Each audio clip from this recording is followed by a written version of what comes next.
পেটের উপর চুমু দিলে কি বাচ্চা হয়ে যায় মামা? আমি বললাম, আরে বোকা মেয়ে, পেটের উপর চুমু দিলে বাচ্চা হয় তোমাকে কে বলছে? মাহি বলল, বলতে হবে না, আমি জানি পেটের উপর চুমু দিলে বাচ্চা হয়ে যায়। আমি বললাম, মামুনি তুমি এখন অনেক ছোট, এইসব বিষয় তুমি বুঝবে না কেমন? আর তোমাকে কি কেউ বলছে যে পেটের উপর চুমু দিলে বাচ্চা হয়ে যায়? মাহি বলল, বলতে হবে কেন মামা, আমি তো জানি, আর সেই দিন নিশ্চয়কেও দেখছি। আমি মুচকি একটা হাসি দিয়ে মায়ের কপালে একটা চুমু দিলাম। মাই ছোট ছোট হাত দিয়ে আমার দাড়িগুলো টেনে বলল, জানেন মামা? আমি বললাম, বলো। মাই বলল, আমি সেদিন দেখলাম রিফাত ভাইয়া মামির পেটের উপর চুমু দিয়ে বলছে এই পেটে আমাদের সন্তান, আমি এই বাচ্চার বাবা। আর বলল আমাদের মনে হয় মেয়ে সন্তান হবে। আমি বললাম, বলতেই পারে, ওর বউয়ের হয়তো তোমার মতো একটা বাবু হবে। আর তুমি ওদের বাসায় কবে গেলে? খাস করে মাহি আমার গালে আস্তে করে চট দিয়ে বলল, আরে গাধা, এটা হলো তোমার বউ, মানে আমার মামি। রিফাত ভাইয়া মানে তোমার বউয়ের পেটে চুমু দিয়ে বলছিল এটা আমাদের সন্তান।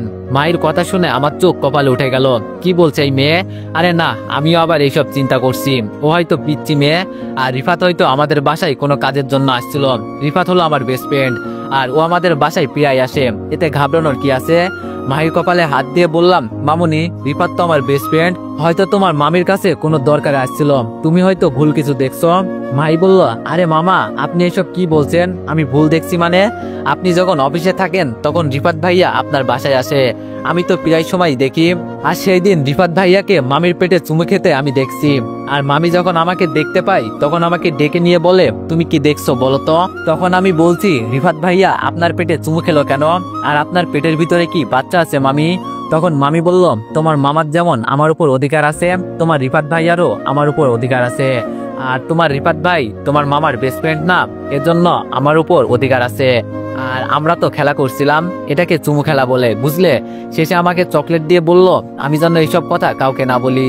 আসলে মামা, রিফাত ভাই তো তোমার বেস্ট ফ্রেন্ড, সেই হিসাবে তো ঠিকই রিফাত ভাইয়ার মামির উপর অধিকার আছে, তাই না মামা? ভাইয়ের কথাগুলো এক নাগারে শুনলাম। পিচ্ছে একটা মেয়ে, এই তো বয়স মাত্র 8 কি 10 হবে, আমাদের পাশের বাসায় থাকে, ওর বড় বোনকে আমি পড়াই। কিন্তু আজকে মায়ের কথা শুনে আমার বুকের এক কোণে চিনচিনে ব্যথা শুরু হয়ে গেল। নিষ্পাপ একটা মেয়ে, আর যাই বলুক, ও কখনো মিথ্যা বলবে না, নিশ্চয়কে যা দেখছে তাই তো বলছে ও। আর মিতুর সাথে আমার 1 বছরের সম্পর্ক, ওর ভিতরে কখনো আমার জন্য ভালোবাসার কমতি ছিল না। এই 1 বছরে এতটা পরিমাণে ভালোবাসা ছিল আমার জন্য যা বলার বাইরে। আর আমিও চিন্তা করতাম একটা মেয়ে এতটা পরিমাণে কিভাবে ভালোবাসতে পারে। আর আজকে মাই এসব কি কথা বললো, আমার মাথা পুরো খারাপ হয়ে গেছে। আমার জানা মতো রিফাতেই কাজ করবে না, কারণ ওর বউ আছে, আর আমার বউকে বড় বোনের মতোই সম্মান করে।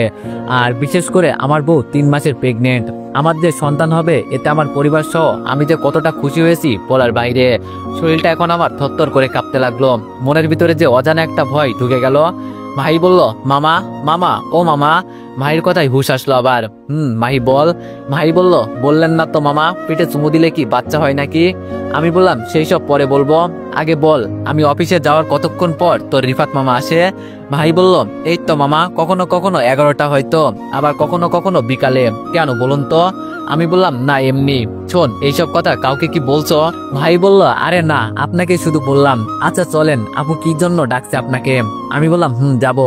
এখন বলো, পড়া শেষ করছো তো তুমি? মাই বলল, মামা, সব পড়া শেষ, এখন শুধু আপনার জন্য অপেক্ষা করছি। আমি বললাম, আচ্ছা গিয়ে সমস্ত পড়া রিভিশন দাও, আমি আসছি কেমন? আজকে বলবে রাতে পড়াবো না, বাসায় আছি যেহেতু বিকালে তোমাদের 2 বোনকে পড়াবো। ভাই বলল, আচ্ছা মামা, আর চকলেট আনতে কিন্তু ভুলবে না। আমি বললাম, চকলেট খেতে যে টাকা লাগে ভাগ্নি, সেই টাকা কি তুমি দিবে? ভাই চোখ বড় করে বলল, তোমার কত বড় সাহস আমার কাছে টাকা চাও? আমি তাড়াতাড়ি কান ধরে বললাম, সরি, আমার ভুল হয়ে গেছে। ভাই বলল, মনে থাকে জানো। এই বলে মাহিদের দরজা দিয়ে বের হয়ে গেলাম।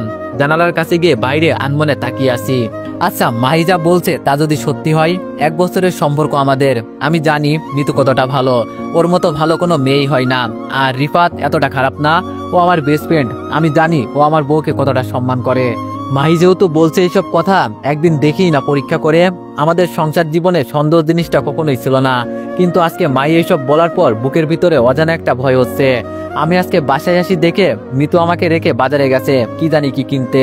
মেয়ে মানুষ অনেক শখ থাকে না। টকটক আওয়াজে ধ্যান ভাঙলো, মনে হয় মিতু এসেছে। দরজা খুলে দেখি সত্যি মিতু এসেছে। এসে আমার বুকের মাঝে জড়িয়ে ধরে বলল, আমার বাবুটা কি রাগ করছে আমার সাথে? মিতুকে ছাড়িয়ে বললাম, এতটা দেরি হলো যে আসতে? মিতু বলল, আর বলো না, বাজার থেকে বের হতে অনেক দেরি হয়েছে। আর এই নাও তোমার জন্য আইসক্রিম এনেছি, এমনি যে গরম পড়েছে না। মিতুর হাত থেকে আইসক্রিম নিয়ে বিছানার উপর বসলাম। মিতু আমার পাশে বসে আমার মুখের দিকে তাকিয়ে বলল, ওই বাবুর আব্বু, তোমার কি হয়েছে? আমি বললাম, আরে তেমন কিছু না, এমনি মন খারাপ। এটা শুনেই মিতু কান্না সুরে বলল, যেই ভালোবাসার জন্য আমি সবকিছু ত্যাগ করে তোমার কাছে চলে আসছি, একদিনও তোমার মন খারাপ হতে দিই নাই। আজকে কেন তোমার মন খারাপ? আমার চোখের দিকে তাকিয়ে বলো। হ্যাঁ, এটা সত্যি, আমরা পালিয়ে বিয়ে করছি। মিতু আমার জন্য ওর ফ্যামিলি ছেড়ে আমার কাছে চলে আসছে। এটাও সত্যি, ও আমার মন খারাপ কখনো হতে দেয় নাই। কিন্তু আজকে যে মাহি বলল, কিছুতেই বিশ্বাস হচ্ছে না এসব কথা। মিতু বলল, ওই তোমার কি হয়েছে? হ্যাঁ, আমাকে বলো। আমি বললাম, তেমন কিছু না মিতু। আচ্ছা, ডাক্তারের কাছে গিয়েছিলে? মিতু আমাকে জড়িয়ে ধরে বলল, ডাক্তার বলেছে তোমার বেবি সহ আমি অনেক ভালো আছি। আমি বললাম, তাহলে তো ভালোই। আচ্ছা যাও, এখন এক কাজ করো, গিয়ে তাড়াতাড়ি রান্না করো, মাইদের বাসায় যেতে হবে, ওদের আজকে একটু আগেই পড়াবো। মিতু বলল, বলছি না তো কষ্ট করতে হবে না, আমাদের যা আছে এতেই তো আমাদের চলবে। আমি বললাম, এইসব বিষয়ে পরে কথা বলবো কেমন, এখন তুমি গিয়ে রান্না বান্না তাড়াতাড়ি করো। মিতু আমার ঠোঁটে একটা চুমু দিয়ে বলল, তুমি অপেক্ষা করো, আমি সবকিছু তৈরি করছি। মিতু বিছানা ছেড়ে চলে গেল। শুয়ে শুয়ে চিন্তা করছি, মিতুকে দেখে তো এমন মনে হয় না। তোর পিচ্ছে একটা মেয়ের কথাই আমি এত চিন্তা করছি কেন? হয়তো কোনো ভুল দেখছে, হতেও পারে। 10 মিনিট শুয়ে থাকার পর আবার মায়ের কথা মনে পড়ে গেল। পিচ্চিরা কখনো মিথ্যা কথা বলে না, আমি এটা খুব ভালো করেই জানি। মাইকে আমি পড়াই, ওর বিষয়ে তো সবচেয়ে বেশি আমি ভালো জানি। মিতু জানে আমি একবার শুয়ে থাকলে আর উঠি না। আজকে বিছানা ছেড়ে উঠে গেলাম। দেখি তো মিতু কিচেনে কি করে। খুব সাবধানে হেঁটে হেঁটে কিচেনের কাছে গেলাম, যেন শব্দ না হয়। অল্প অল্প করে আওয়াজ আসছে কিচেন থেকে। উকি দিয়ে দেখি মিতু যেন কার সাথে কথা বলছে ফোনে। কথাগুলো ছিল এমন, হ্যাঁ আমার বেবি ভালো আছে, তোমার কোনো চিন্তা করতে হবে না। আর আজকের দিনটা আমাদের অনেক ভালো ছিল না? খুব এনজয় করলাম দুইজন মিলে। কালকে কিন্তু সময় মতো চলে আসবে, কেমন? অপেক্ষায় থাকবো। মিতুর কথা শুনে মিতুর উপর আমার সন্দেহ আরো অনেক বেড়ে গেল। আমি ভাই এক মনের মানুষ, কারোর উপর বেশি রাগ করে থাকতে পারি না, সবসময় নিজের মতোই চলি, আর এত চিন্তা ভাবনাও করি না কখনো। তবে আজকে যেন মিতুর বলা কথাগুলো মনে হচ্ছে মায়ের বলা কথাগুলোর সাথে মিলে যাচ্ছে। তাহলে কি এই সন্তান আমার না? মিতু আমাকে ধোকা দিল। এইসব চিন্তা করতে করতে মিতু চলে আসলো। আমাকে আবার বিছানার উপর শুয়ে থাকতে দেখে বলল, তুমি আসলেই অনেক আলছে, একবার বিছানার উপর শুয়ে থাকলে আর মন বলে না উঠতে। এখন তাড়াতাড়ি ওঠো, আমি টেবিলে খাবার দিচ্ছি। আমি বললাম, আমি গিয়ে টেবিলে বসলাম। অন্য দিনের মতোই মিতু আমাকে খাইয়ে দিল। এটা প্রতিদিনের রুটিন, একবেলা হলেও ও আমাকে খাইয়ে দেয়। আজকে মনটা বেশি ভালো না, এজন্য চুপচাপ খেয়ে বের হয়ে যাব। তখন মিতু পেছন থেকে বলল, একদিন বাসায় আসো, আর আজকে আমাকে নিয়ে একটু ঘুরতে যাবে তা না, আছে শুধু টাকা ইনকাম করার চিন্তা, ভালো লাগে না এইসব। আর দরজা দিয়ে বের হতে হতে বললাম, তুমি তো এখন একাই ঘুরতে যেতে পারো, আমাকে আবার কি দরকার? বাসা থেকে বের হয়ে মাইদের বাসায় যাচ্ছি। আসলে মিতু ঠিকই বলেছে, আমি শুধু টাকা টাকা করি। আসলে ভাই তুই বুঝবি কি, টাকা ছাড়া এই পৃথিবীতে কেউ কাউকে মূল্য দেয় না, সবাই ফকিন্নি বলবে। তবে কি আমি মিতুকে সময় দিতে পারি নাই বলে এসব করছে? হতেও পারে, দাঁড়া আমাকে একটু সময় দে, আমি আস্তে আস্তে সব ঠিক করে নিব। যদি মাহির বলা কথা সত্যি হয় না, মারবো না কাটবো না, একেবারে জন্মের ঠিক করে ফেলবো। কলিং বেল বাজাতেই সেতু এসে দরজা খুলল। সেতু হলো মাহির বড় বোন, ও ইন্টার ফার্স্ট ইয়ারে পড়ে। সেতু বলল, কি ব্যাপার দীপু ভাইয়া, আজকে যে এত আগে? আমি বললাম, এই তোমরা আমাকে কি পেয়েছো? হ্যাঁ তুমি ডাকো ভাইয়া, মাহি ডাকে মামা। ভিতর থেকে আন্টি বলে উঠলো, আমি তাহলে তোমাকে আঙ্কেল ডাকি নাকি? সাথে আঙ্কেলও বলে উঠলো, আমি তাহলে কি ডাকবো? আমি ভিতরে গিয়ে ওনাদের সামনে দাঁড়িয়ে বললাম, এই বাসার পুরো ফ্যামিলি পাগল হয়ে গেছে, এখন খুব ভালো করেই বুঝতে পারছি। আন্টি হাসি দিয়ে বলল, আমাদের সাথে তাহলে তুমি আরো বড় পাগল। আমি বললাম, আচ্ছা ভাই আমি পাগল হয়েছে, এই সেতু গিয়ে পড়া বের কর, আমি আসছি। আসলে ওদের পরিবারের সাথে আমি অনেক ফিরি, কথাবার্তা শুনে হয়তো বুঝে গেছেন। সেতু যেতেই আন্টি আমার দিকে তাকিয়ে বলে উঠলো, দিনকাল কেমন যাচ্ছে বাবা? আমি বললাম, বেশি একটা ভালো না আন্টি। আন্টি বলল, কেন বাবা, তোমার আবার কি হয়েছে? আমি বললাম, পরে একদিন বলবো, এখন গিয়ে ওদের পড়াই, নইলে আবার দুই বোন মারামারি লেগে যাবে। আঙ্কেল হাসতে হাসতে বলল, তুমি পারো ওদের সামলাতে? আচ্ছা যাও, গিয়ে দেখো কি করে ওরা, আর যাবার আগে আমার সাথে একবার দেখা করে যাবে, কেমন? আঙ্কেলের কথা শুনে একটু খুশি হলাম। মাসও শেষ, মনে হয় টাকা দিবে, টাকা পেলেই আমি সব ভুলে যাই। আরে টাকা, ও টাকা তোর জন্য কত কি করা। আজকে পড়াতে মন বলছে না, আমার বইয়ের রহস্য যেভাবেই হোক না কেন আমাকে সমাধান বের করতেই হবে। মাইকে কিছুক্ষণ পড়াতেই বলল ওর মাথা ব্যথা করছে, এজন্য ছুটি দিয়ে দিয়েছি। হঠাৎ সেতু বলে উঠল, ভাইয়া আপনাকে একটা কথা বলার ছিল। আমি বললাম, সেতু বলো, কি বলতে চাও? সেতু বলল, আসলে কিভাবে যে বলি, বললে আবার রাগ করবেন না তো আপনি? আমি বললাম, আরে না না, রাগ করবো কেন, বলো। সেতু বলল, ভাইয়া কয়েকদিন ধরে একটা বিষয় খেয়াল করছি, রিফাত ভাইয়া আপনার বাসায় বাসায় বেশি যাওয়া আসা করে। হয়তো ভাবছিলাম ও আপনার বেস্ট ফ্রেন্ড, এজন্য আপনার বাসায় যেতেই পারে, কিন্তু ইদানিং একটু আসা যাওয়াটা বেশি। শুধু আমি না, অনেকেই মনে করে মানে কিভাবে যে বলি আপনাকে, শুধু আপনার বেস্ট ফ্রেন্ড বলে ওকে কেউ কিছু বলে না। আপনি আবার মন খারাপ করবেন না। আমি বললাম, আরে না না, মন খারাপ করার কি আছে। আচ্ছা সেতু, তুমি কি কিছু দেখছো? কেন আসে রিফাত, আর কিসের জন্য? সেতু বলল, আপনি ছাড়া কখনো আপনার বাসায় সাহস হয় নাই, আপনি থাকলে যাই, নইলে না। তবে আমার একটু রিফাত ভাইয়ের উপর সন্দেহ লাগছে। আমি জানি আমার কথাগুলো শুনে আপনার মন খারাপ হতে পারে, কিন্তু ভাইয়া। আমি বললাম, সেতু থাক, আর বলতে হবে না, বিষয়টা আমি দেখছি, এখন এই অঙ্কগুলো করো, বিষয়টাকে আর সামনে এগোলাম না। আমার মাথা এখন পুরোপুরি খারাপ হয়ে যাচ্ছে, এত কিছু আমার বাসায় হয়ে যাচ্ছে, আমি নিজেও জানি না এইসব। হঠাৎ করেই কেমন জানি একটা কষ্টের অনুভূতি হলো, মনে হচ্ছে জানো আমি আমার প্রিয়জনকে হারিয়ে ফেলছি। সব সময় আমি মাসের বেতন হাতে পেলে অনেক খুশি হতাম, কিন্তু আজকে হাতেই প্রথম টাকা পাওয়ার পরেও মন খারাপ। জানি না কেন এরকম হলো, তবে আমার এর একটা সমাধান বের করতেই হবে। মৃত্যুর পেটের বাচ্চা যদি শুনি আমার নাম, আর ও যদি পরকীয়ার সাথে জড়িত হয়ে যায়, বেশি কিছু করা যাবে না ওকে, কারণ ওর পেটে এখন 3 মাসের বাচ্চা আছে, মারধর করলে সমস্যা হবে। কিন্তু আমার কি কোনো দোষ ছিল? আমার সাথে কেনই বা বেইমানি করলো মিতু? রাতে কোনো রকম রুমে গিয়ে শুয়ে পড়লাম, মিতু আমার বুকের মাঝে মাথা দিয়ে প্রতিদিনের মতো ঘুমিয়ে গেল। কি মায়াবী ওর চেহারা, একবার ওকে দেখলেই আমার মন শান্ত হয়ে যায়। এমন একটা মেয়ে এইসব করতেই পারে না, কিন্তু মাহিয়া সেতুর বলা কথাও তো আর মিথ্যা হতে পারে না। একজন না হয় মিথ্যা বললো, আরেকজন। বাসায় কিছু টাকা দিতে হবে, শুনছি আম্মু একটু অসুস্থ, জীবনটাই শেষ করে ফেলছি টাকার পিছনে ছুটে। এই ফ্ল্যাটটা কিনতে অনেক টাকা খরচ হয়েছে, খুব পরিশ্রম করেছি জীবনে। যাদের জন্য এত কিছু করলাম, তারা যদি দিন শেষে বেইমানি করে, কেমন লাগবে তখন বলেন? এইসব চিন্তা করতে করতে ঘুমিয়ে গেলাম। সকালে রেডি হয়ে অফিসে চলে যাব। এই মুহূর্তে মিতু এসে আমার কপালে একটা চুমু দিয়ে বলল, কোনো মেয়ের দিকে চোখ তুলে তাকাবে না, চুপচাপ গিয়ে অফিস করে চলে আসবা, কেমন? আমি তোমার অপেক্ষায় আছি উম্মা। আজকে আর মিতুর দিকে বেশি একটা মায়া লাগলো না, সরাসরি বাসা থেকে বের হয়ে গেলাম। খুব চিন্তা করছি কিভাবে কি করা যায়। অফিসে গিয়ে শুনি আজকে নাকি নতুন বস আসবে। আর এমন কি প্রতিদিনই বলে নতুন বস আসবে, কিন্তু তার আর আসার খবর থাকে না। বর্তমানে যে এক বস আছে, মাসে একবার আসে কি আসে না তা নিয়ে সন্দেহ। আরে আমি এ নিয়ে এত মাথা ঘামাই কেন?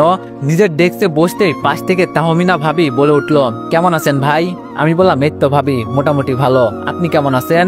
ভাবি বলল, আমাদের খবর কি আর কেউ নেয় ভাই? আপনি তো থাকেন আপনার মতোই। এই মহিলার একটু গায়ে পড়ার স্বভাব আছে, তাই আর বেশি কথা বললাম না। এক মনে কাজ করতে করতে ঘড়িতে প্রায় 11টা বেজে গেল। এখন হয়তো রিফাতের আসার সময় হয়েছে, আজকে যে করেই হোক ওদের ধরতেই হবে। সবকিছু গুছিয়ে উঠলাম। আগে ওয়াশরুম থেকে একটু ধোয়া টেনে পরে একেবারে চলে যাব। ওয়াশরুমে ঢুকে সিগারেট জ্বালিয়ে খাওয়ার মজাই আলাদা। 10 মিনিট পর বাইর হলাম, ভাবলাম আরেকবার দেখে আসি সবকিছু গুছিয়ে রাখছি কিনা। আবার গিয়ে আমার জায়গায় বসলাম, কিন্তু পাশে তো তাহমিনা ভাবিকে দেখতে পারছি না। উনি আবার কই গেলেন? দূর, যেখানে ইচ্ছা সেখানে যাক, তাতে আমার কি। চেয়ার ছেড়ে যে উঠতে যাব, অমনি একটা পরীর মতো সুন্দরী মেয়ে এসে আমার সামনে দাঁড়ালো। ওর পরনে নীল রঙের একটা শাড়ি, বিশেষ করে আমার নীল রং খুব পছন্দ। ঠোঁটের নিচের তিলটা বেশ আকর্ষণীয়। আরে বাবা, আমি কেন এই মেয়ের রূপের কথা বলছি? কার বউ কে জানে। আর এমনিতেই আমি মেয়েদের এত বেশি প্রশংসা করি না, তাও যদি একটু করি, ওরা তো অল্পতেই একেবারে লাফ দিয়ে গাছে উঠে যাবে। তবে মেয়েটার শরীর থেকে আলাদা একটা সুঘ্রাণ বের হচ্ছে। এই ধরনের ঘ্রাণ সাধারণত বড় লোকেরা ব্যবহার করে, এটা আমার ধারণা। মেয়েটা আমার চোখের উপর হাত দিয়ে ইশারা করে বলল, এই যে মিস্টার, আমি আপনাকে ডাকছি না। আমি মেয়েটাকে কিছু বুঝতে না দিয়ে বললাম, জি আপু, কিছু বললেন? আমি আপু বলতেই মেয়েটার চোখ বড় হয়ে গেছে, মনে হয় আমি ভুল কিছু বলে ফেলেছি। আরে ভাই, তুই তো একটা মেয়ে, আপুই তো বলবো নাকি নাকি নানি বলে ডাকবো? আমি আবার বলে উঠলাম, এই যে আপু, কিছু বলবেন কি? মেয়েটা এবার একটু স্বাভাবিক অবস্থায় ফিরে এসে বলল, তুমি জানো আমি কে? আমি বললাম, আপনি কে সেটা আমার জেনে কি লাভ? এখন বলুন এখানে কি জন্য আসছেন? আমার এমনি দেরি হয়ে যাচ্ছে। মেয়েটি বলল, দেরি হয়ে যাচ্ছে মানে? বুঝলাম না। এবার আমি রাগে দাঁড়িয়ে বললাম, এই যে আপনি কে বলুন তো, এত কথা বলছেন কেন? মন মেজাজ এমনি ভালো না, এখান থেকে জানতো, বিরক্ত করবেন না। মেয়েটা এবার আমার টেবিলের উপর ঝুঁকি দিয়ে বলল, আপনাদের অফিসে নতুন কেউ আসলে বুঝি এমন ব্যবহার করেন? আমি বললাম, দেখেন আপু, বিষয়টা এমন না, ইমার্জেন্সি একটা দরকার আছে আমার, তাই আমাকে যেতে হবে। মেয়েটি বলল, ও তা কার কাছ থেকে অনুমতি নিয়ে চলে যাচ্ছেন? এই মেয়ের বকবক শুনে মাথা আমার গরম হয়ে যাচ্ছে, তাই বিরক্ত হয়ে বললাম, আপনি এখান থেকে গেলে আমি অনেক খুশি হতাম। আর যদি এখানে অন্য উদ্দেশ্যে আসেন, তাহলে আমার মতো অনেক ছেলে আছে এই অফিসে, ওদের সাথে গিয়ে আড্ডা দিন। এর মাঝে তাহমিনা ভাবি এসে বলল, ম্যাম আপনি এখানে? আমি অবাক হয়ে বললাম, ম্যাম মানে? মেয়েটা আমার দিকে তাকিয়ে বলল, এখনই আপনি আমার অফিস রুমে আসেন, আপনার খবর আছে আজকে। মেয়েটা যেতেই তাহমিনা ভাবি বলল, ভাই আজকে মনে হয় তোর চাকরি শেষ। আমি বিষয়টাকে বেশি গুরুত্ব না দিয়ে তাহমিনা ভাবিকে বললাম, পড়াশোনা আছে যেহেতু চেষ্টা করলে চাকরি পাবো, এখানে চাকরি করতে হবে এমন কোনো কথা না। আর আমি জানতাম না যে উনি আমাদের অফিসের নতুন ম্যাম। যাই হোক, যা হয়েছে তা তো হয়েই গেছে, এখন গিয়ে দেখি কপালে কি আছে। ভাবছিলাম বাসায় চলে যাব, কিন্তু তার পারলাম না। যেখানে বাঘের ভয় সেখানেই সন্ধ্যা হয়। কে জানতো উনি আজকে আসবেন। ভয়ে ভয়ে দরজা খুলে ভিতরে ঢুকলাম, দেখি ম্যাম চোখে চশমা লাগিয়ে ফোন টিপছে। হয়তো আমার অপেক্ষা করছিল। আমাকে দেখতে পেয়ে বলল, নবাব সাহেব আসেন আসেন, আপনার জন্যই তো অপেক্ষা করে বসে আছি। আপনার নামটা জানো কি? আমি বললাম, জি ম্যাম, দীপু। আরে ম্যাম কেন বলছেন আমাকে? স্যার, আপনি এত বড় একটা কোম্পানিতে চাকরি করেন, আমাকে তো আপু বলে ডাকবেন, ওই আগের মতোই।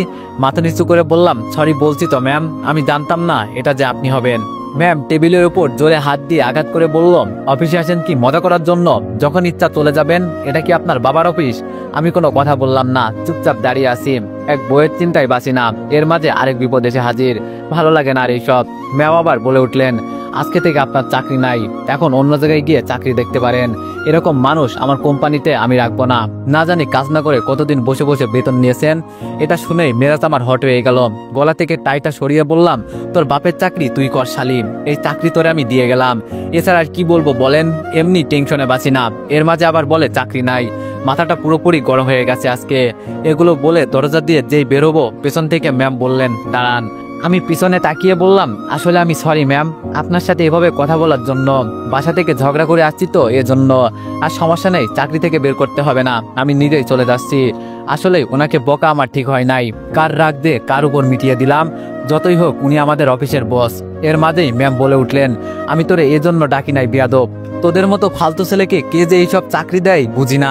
আরেকবার যদি এই অফিসের আশেপাশে দেখি না, পা ভেঙে ফেলবো। মনটা চাইছে অনেক কিছু বলতে, কিন্তু আর বললাম না। ওরা টাকাওয়ালা মানুষ, যা ইচ্ছা তাই করতে পারবে। তবে আমার খারাপ ব্যবহার করা উচিত হয় নাই। এছাড়া কি করব বলেন? এমনি মাথা আমার খারাপ হয়ে আছে।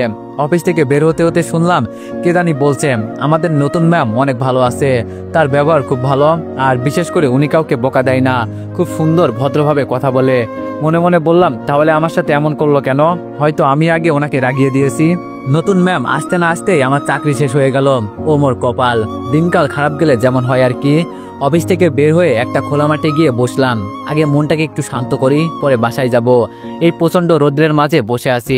অনেকেই হয়তো আমাকে পাগল বলতে পারে, তবে এখানে বসে আছি শুধু শরীরের রাগটা কন্ট্রোল করার জন্য। হালকা হালকা হাওয়া আসছে।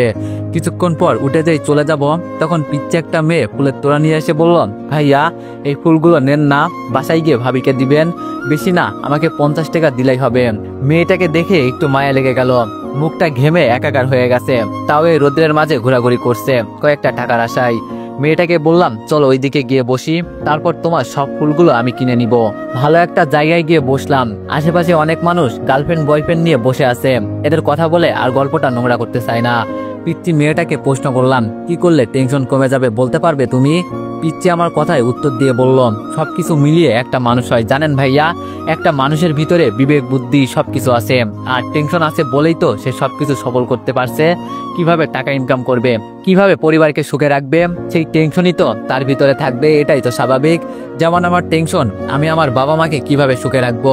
এই তো এজন্য রাস্তায় রাস্তায় ফুল বিক্রি করে তাদের মুখে 2 মুঠো ভাত জোগাড় করি। তবে টেনশন নাই কাদের জানেন? যাদের পরিবার বলতে কিছু নাই। সত্যি পিচ্চির কথা শুনে মনটা ভরে গেল। খুব সুন্দর করে সাজিয়ে গুছিয়ে মেয়েটা কথা বলতে পারে। পকেট থেকে 500 টাকার একটা নোট হাতে দিয়ে একটা ফুল নিয়ে বললাম, এগুলো রেখে দাও তুমি। মেয়েটি বলল, কিন্তু ভাইয়া। আমি বললাম, আরেকদিন আমাকে ফ্রিতে ফুল দিয়ে দিবে, তাহলেই তো হয়ে যাবে। মেয়েটি বলল, দেখতে দেখতে মেয়েটি টাকা নিয়ে চলে গেল। আস্তে করে উঠে বাড়ির দিকে রওনা দিলাম।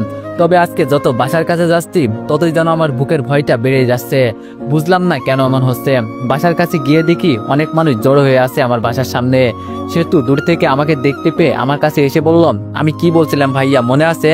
আজকে দেখেন রিফাত ভাইয়া আর আমার ভাবি, মানে আপনার বউ, পরকিয়া করতে গিয়ে ধরা পড়েছে। অনেকগুলো ফোন দিয়েছি আপনাকে, একটাও তো ধরলেন না।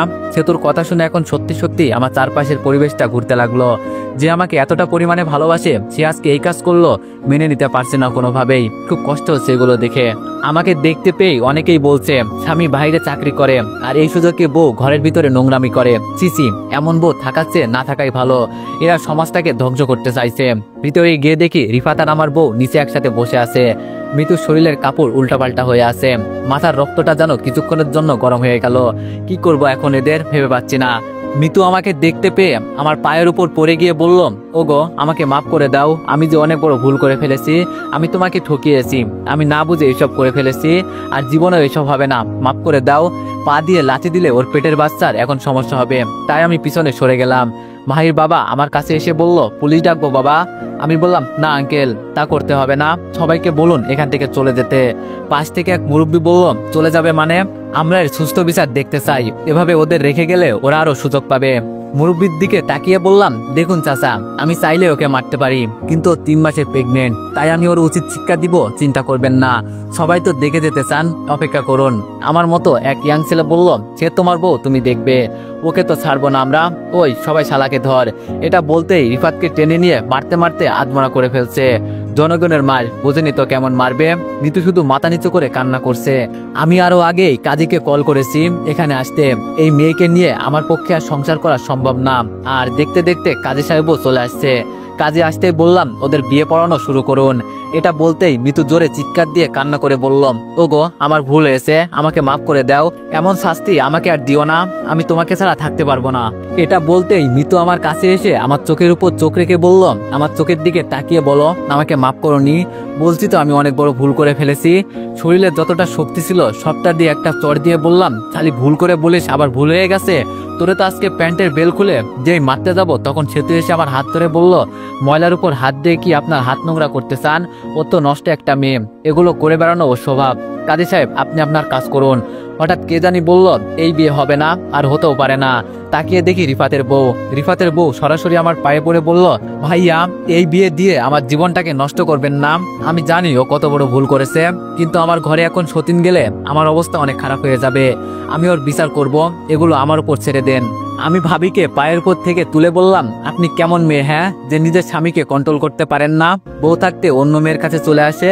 আর আমার কথা কি বলবো, টাকা টাকা করতে করতে জীবনটাই বরবাদ করে ফেলেছি। ওর মতো মেয়েকে যদি পারতাম আমি মেরে ফেলতাম। আপনি জানেন ওর পেটে এখন আপনার স্বামীর বাচ্চা।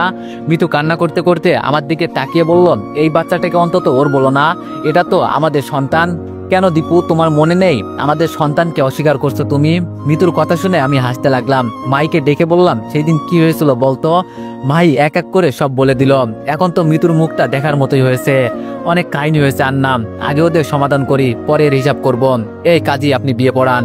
ভাবি বাধা দিয়ে বলল, ভাইয়া আমার দিকে একটু তাকিয়ে দেখুন না, আমি কিভাবে বাঁচবো। ভাবি আমাকে আর কিছু বলবেন না, আমার মাথা এমনি অনেক গরম হয়ে আছে। আমি তো আর অন্যদের মতো রাগে ওদের মারছি না। একবার এই কাজ করার আগে এইসব কথা চিন্তা করলো না, মনে তো চাই এদের। সে তো আমার হাতে এক গ্লাস পানি এনে দিয়ে বলল, মাথাটা ঠান্ডা করেন ভাইয়া, আমি জানি এখন আপনার ভিতরে কি চলছে। কি আর করবেন বলেন, যেটা হয়ে গেছে সেটা কি আর বললে আসবে? বিয়ে সবকিছু ওকে, কিন্তু ওরা দুজন কেউই কবুল বলতে চায় না। একটা ছেলেকে ইশারা করে বললাম, যাও কবুল বলার জন্য যা ইচ্ছা তাই করো। ছেলেটা আমার কথা মতো তাই করলো। রিফাত তো এমনি আদমারা হয়ে আছে, ওর মুখ ধরতেই ভয়ে ভয়ে কবুল বলে ফেললাম। ছেলেটা ফিরে এসে বলল, আপনার বইয়ের কাছে আপনি যান, আমি এইসব নোংরা মেয়েদের গায়ে হাত দিব না। আমি মিতুর সামনে গিয়ে বললাম, খুব শীঘ্রই তোরে আমি ডিভোর্স দিব।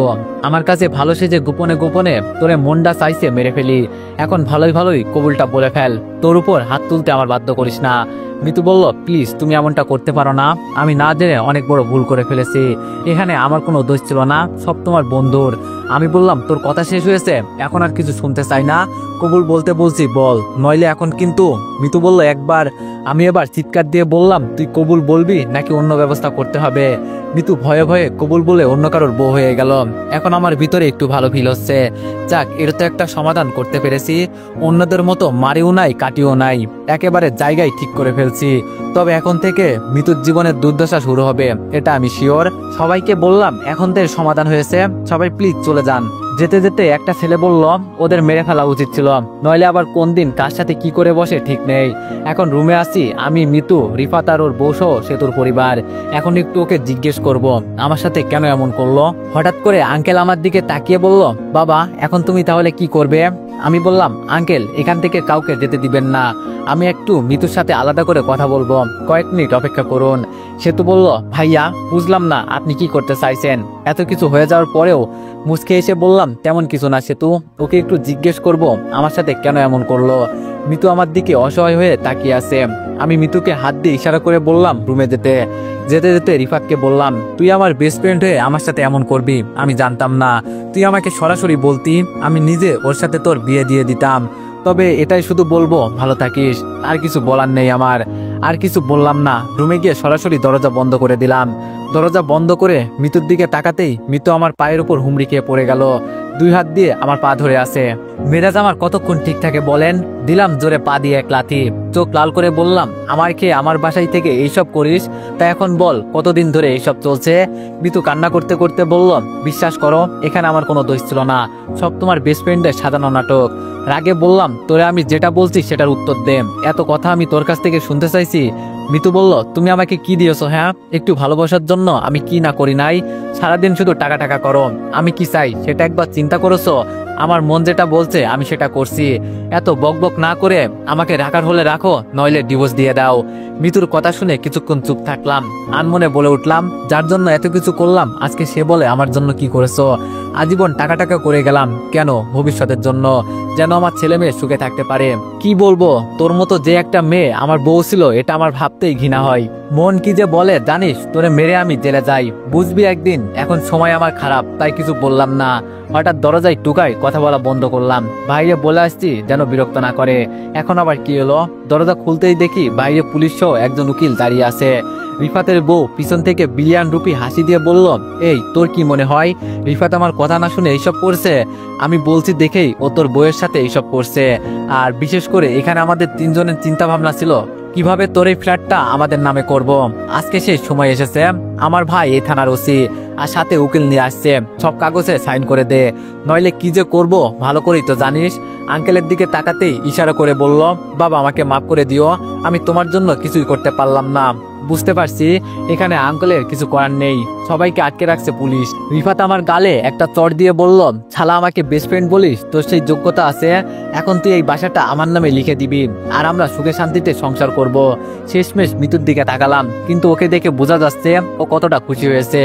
দিন নাই রাত নাই এত পরিশ্রম করে এই বাসাটা কিনেছি, আজকে নিজের আপনজনের বেইমানির কারণে এই বাসাটা অন্য কারোর নামে লিখে দিতে হবে। কপাল খারাপ আমার।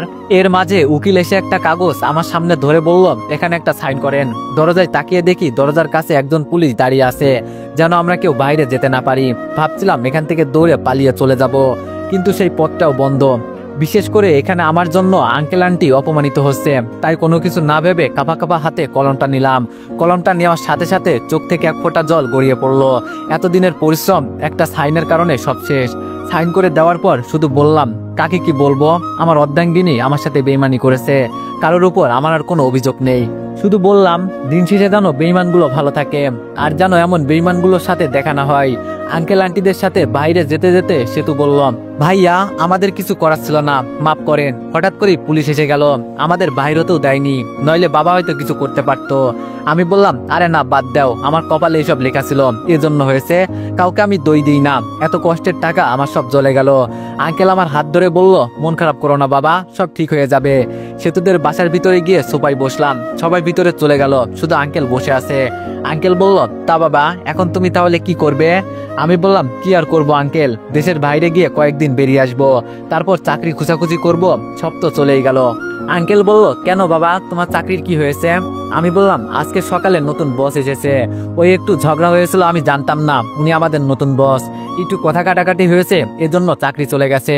আঙ্কেল বলল, ও কি বলবো বাবা, বলার ভাষা খুঁজে পাচ্ছি না, তোমাকে কিছু বলে সান্ত্বনা দিতে পারবো না। আমি বললাম, না আঙ্কেল, শহরটাই এখন আমার কাছে নিষ্ঠুর হয়ে গেছে। আন্টি এসে আঙ্কেলকে কি জানি একটা ইশারা করে বলল, আমি তেমন কিছু বুঝতে পারলাম না।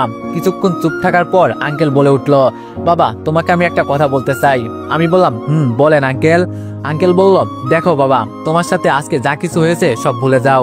এমন কিছু হয়ে যাবে যে আমি নিজেও কল্পনা করতে পারি নাই। আমার বড় মেয়ে এই বিষয়ে আমাকে আরো আগেই বলেছিল, কিন্তু আমি বিশ্বাস করি নাই। মনে করছি তোমার বেস্ট ফ্রেন্ড হয়, এজন্য আসে। তবে আজকে একটা ছেলে কিভাবে দেখে ফেলছিল, এজন্য সব ধরা পড়েছে। মন খারাপ করে বললাম, থাক আঙ্কেল, এইসব কথা বলে আর মন খারাপ করবেন না। যা হয়েছে তা হয়ে গেছে, বাদ দেন। আপনি কি বলতে চান বলে ফেলুন। আঙ্কেল বলল, দেখো বাবা, তুমি বলতে পারো আমি তোমার দুর্বলতার সুযোগ নিচ্ছি, কিন্তু আমার এমন কোনো মন মানসিকতা নেই। অনেক আগে থেকেই তুমি আমাদের মেয়েকে পড়াও, কতটা যে তুমি আমাদের সবার কাছে ভালো বলার বাইরে। এই সময়ে তোমার এইসব বলা ঠিক হবে না জেনেও বলছি, নইলে তো তুমি আবার চলে যাবে বাড়িতে, তাই বাধ্য হয়ে বলছি। আমি বললাম, কোনো সমস্যা নেই আঙ্কেল, আপনি বলেন। আঙ্কেল বলল, তুমি তো জানো আমার কোনো ছেলে নাই, তোমাকে আমি ছেলের মতোই দেখি।